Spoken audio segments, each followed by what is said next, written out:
विविध प्रकारच्या खेळाडूंसाठी वरदान ठरलेल्या वलवाडी येथील जिल्हा क्रीडा संकुलाची मोठ्या प्रमाणात दुरावस्था झाली आहे। या क्रीडा संकुलाची तात्काळ दुरुस्ती करावी अशा मागणीचं निवेदन सामाजिक कार्यकर्त्या प्रभा परदेशी यांच्यासह नागरिकांनी प्रशासनाकडे केले। जिल्हा क्रीडा संकुलातील विविध भागांची दुरावस्था झाली आहे। खुल्या व्यायामाच्या साहित्यांची देखील मोडतोड झाली असून या भागात खेळाडूंऐवजी मद्यपी विविध प्रकारच्या व्यसनांनी ग्रासलेल्या लोकांचा या भागात वावर बघायला मिळतो। यामुळे खेळाडूंसह महिला भगिनींना व्यायाम करण्यासाठी मोठ्या अडचणींचा सामना करावा लागतोय। प्रशासनानं तात्काळ मद्यपींचा बंदोबस्त करून जिल्हा क्रीडा संकुलाची होत असलेली दुरावस्था थांबवावी आणि डागडुजी करावी अशी मागणी यावेळी करण्यात आली आहे। आम्ही सर्व वलवाडी येथील रहिवासी आणि आज आम्ही इंदिरा महिला मंडळ धुळेच्या वतीने RDC साहेबांना कलेक्टर साहेबांना निवेदन देण्यासाठी आलो होतो। कलेक्टर साहेब ॲब्सेंट असल्यामुळे आम्ही RDCंना आता निवेदन दिलेलं आहे आणि आमची मागणी अशी की वलवाडी येथील जे धुळे शहराचं जे मोठं शोभा आहे आपली स्टेडियमची तिची दुर्दशा झालेली आहे। त्याच्यासाठी आता सिनियर सिटीजन आमच्याकडे मॉर्निंग वॉकचे काही सदस्य आहे, तर आमची अशी मागणी की जे भास्कर मुंडे साहेब कलेक्टर साहेब होते तत्कालीन आणि दिलीप बंड साहेब यांच्या कारकिर्दीमध्ये रवी बेलपाठक साहेब यांच्या पाठपुरावा करून ते सर्व पूर्ण झालेलं होतं आणि सध्या जसपाल सिंग सिसोदिया सर यांनी त्या स्टेडियमच्या जी दुर्दशा झालेली त्याची सिरीजच लावलेली होती।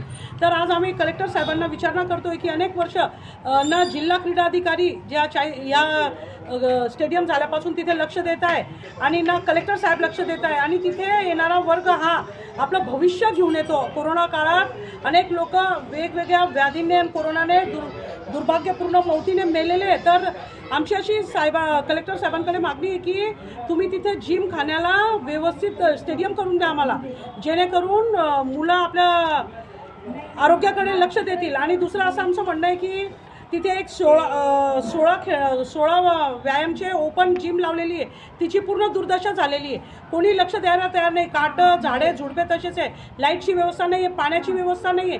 सकाळी कमीत कमी 2,500-3,000 हजार लोक तिथे मॉर्निंग वॉकसाठी येत राहतात, प्लस दुपारून तिथे 2,500-3,000 हजार, संध्याकाळी इव्हनिंग वॉकला 2,500-3,000 हजार लोकांची संख्या तिथे नियमित असते।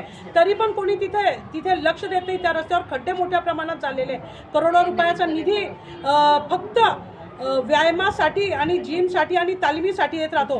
कुठे गडप होतो ते पण आम्हाला माहिती नाही। तर आमची कलेक्टर साहेबांकडे मागणी आहे की तातडीने 8 ते 10 दिवसात स्वतः जाऊन तिथे करावं। आणि आमची त्यांना दुसरं कलेक्टर साहेबांना विनंती आहे की कलेक्टर साहेबांनी माध्यमिकच्या शिक्षणाधिकाऱ्यांना आदेश करावे की तुम्ही जेवढ्या पण शहरातल्या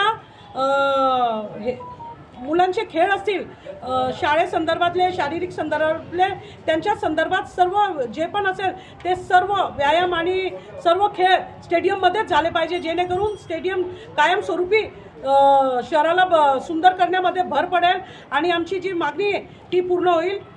यामुळे आता जिल्हा प्रशासन याची दखल घेऊन या जिल्हा क्रीडा संकुलाची डागडुजी कधी करणार आणि मद्यपींचा बनत असलेला हा अड्डा पुन्हा एकदा व्यायामप्रेमी आणि खेळाडूंसाठी खुला कधी होणार याकडे सर्वांचं लक्ष लागलंय। ब्युरो रिपोर्ट, माझा महाराष्ट्र न्यूज, धुळे।